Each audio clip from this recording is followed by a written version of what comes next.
Oi, hoje nós vamos para a nossa segunda aula de Higiene do Trabalho 4, pressões anormais. E nós vamos falar de pressões anormais no mergulho, né? Que é uma das atividades que estão relacionadas com esse tipo de pressão. Quando a gente fala do mergulho, existe uma série de situações que a gente tem que conhecer até onde que a gente pode ir, que tipo de trabalhadores que podem estar fazendo esse tipo de atividade. Por quê? Porque envolve situações diferentes. Então a gente tem que conhecer os tipos de mergulho primeiro para estar verificando o que é possível um determinado trabalhador fazer ou não, né? Primeira coisa que a gente tem que entender é que existe tempo para os mergulhos, né? Existe um tempo que você faz um mergulho simples, que você só pode fazer esse mergulho, né, e esperar mais de 12 horas para fazer outro. Aí é considerado um mergulho simples. E é um dos mergulhos que a maioria dos mergulhadores podem estar executando. Agora, existe um outro modo de fazer o mergulho, que é o mergulho repetitivo. Então, você tem que ter uma associação aí de... você faz primeiro, desce uma vez, né? E você, em menos de 12 horas, você faz um outro mergulho. E existe toda uma preparação para isso que a gente vai ver posteriormente, tá? Então, aí já tem uma situação que você pode definir os tipos de mergulho pelo tempo, né? Existe uma situação que você vai definir os tipos de mergulho pela profundidade. O que seria isso? São mergulhos que podem ser feitos até 50 metros e mergulhos, isso é um tipo, né? E mergulhos que podem ser feitos até 120 metros, né? Então, são dois tipos de mergulho e você vai trabalhar até com materiais diferentes. Por exemplo, no primeiro, você vai trabalhar com ar comprimido, né? No segundo, você vai trabalhar com uma mistura respiratória, que vai ser oxigênio mais hélio. Tá? Então, aí já são duas formas de você estar vendo as características desse mergulho.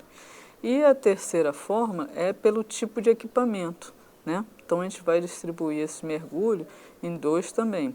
Um, quando você usa equipamentos autônomos, né? Então, você desce com o seu equipamento e você está desconectado da superfície ou de qualquer outro tipo de equipamento que possa existir.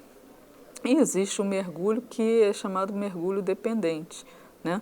Onde que eu não tenho o meu equipamento próprio e eu estou conectado a algum tipo de auxiliador, né? Então, posso estar conectado direto na superfície, posso estar conectado a um sino aberto, né, que a gente vai ver mais para frente como funciona. A gente pode estar conectado a um sino fechado. Então, só que eu estou conectado. Quem está me fornecendo a mistura ou o ar comprimido é um determinado equipamento que não está junto comigo, que eu não consigo controlar sozinho, né? Que eu dependo de outro equipamento para estar tendo, ou de outras pessoas para estar fazendo esse controle. Então, dessa forma que a gente classifica esses tipos de mergulho. Agora vamos ver um pouco, né? A gente falou dos tipos de mergulho, vamos ver alguns equipamentos que fazem parte desses mergulhos, né? Que fazem parte dos equipamentos apropriados para que os mergulhadores tenham maior facilidade de trabalho.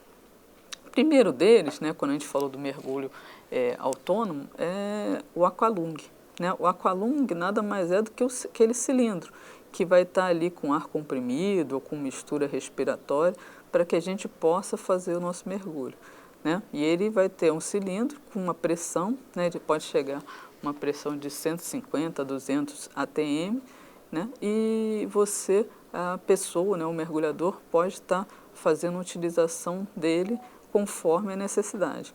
Conforme a necessidade, por quê? Porque eu tenho válvulas, né? E é um outro equipamento, que podem ser válvulas simples ou duplas, que faz o controle desse ar, desse cilindro, né? Que vai estar mandando o ar comprimido, uma mistura para que os mergulhadores possam estar fazendo, possam estar respirando, né?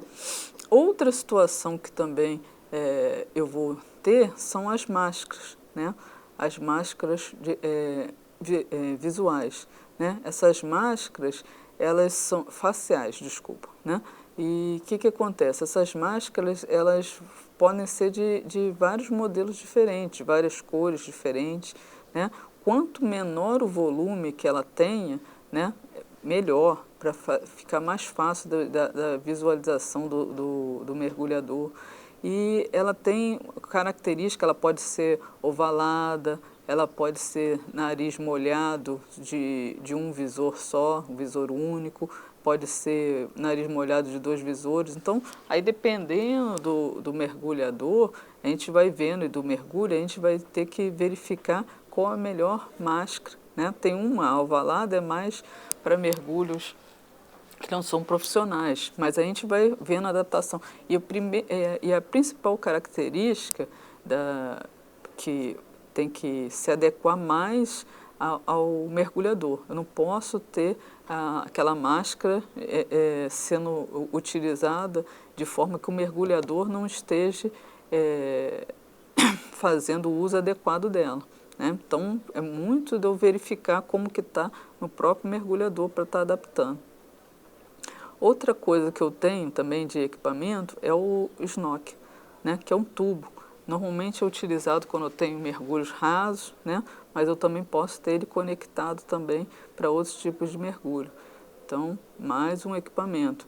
Outro são as luvas. As luvas, eu posso ter luvas mais grossas, mais finas, aí vai depender do tipo de mergulho, porque as mais grossas, elas evitam que às vezes o mergulhador tenha algum tipo de ferida, às vezes por algum animal marinho, alguma situação inadequada que ele possa encontrar.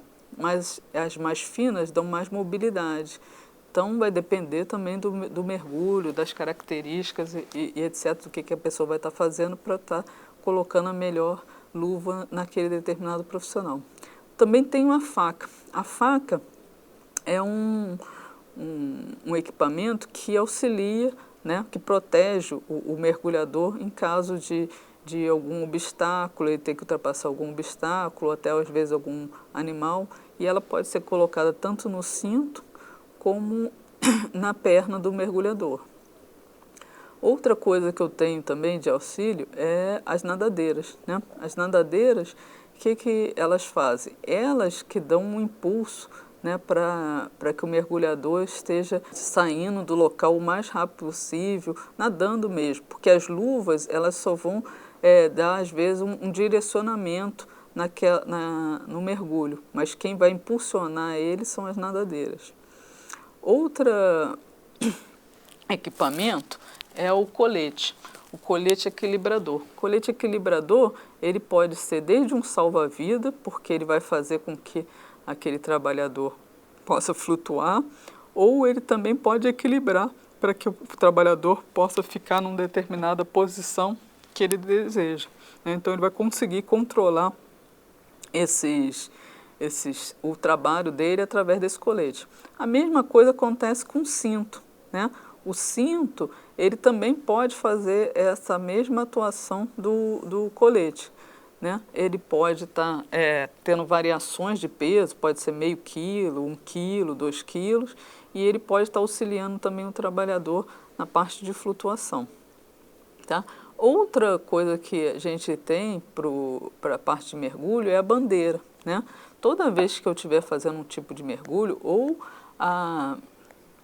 no local onde que eu estou fazendo mergulho vai ter hasteado essa bandeira, ou no próprio navio, ou na embarcação, vai ter que ter uma bandeira para que as pessoas possam saber que existe uma atividade de mergulho naquele determinado local.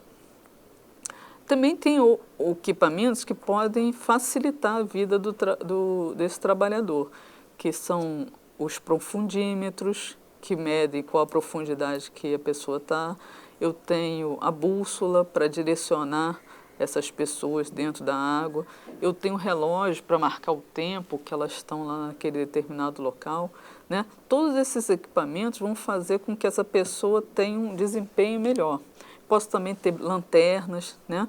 E as lanternas têm lâmpadas apropriadas para que eu consiga visualizar melhor dentro da água, né? Então, são lâmpadas de halogênio, de criptônio, né? Que facilitam o trabalho do mergulhador e diversas outras coisas que eu posso estar associando, né? Aí são equipamentos que não são do mergulhador mesmo, já são às vezes da equipe, às vezes da própria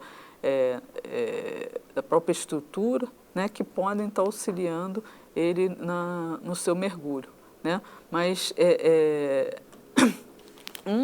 dos equipamentos é fundamental, que é a roupa, né? A roupa eu posso ter roupa seca, roupa molhada, roupa até mesmo que passe água quente para que as temperaturas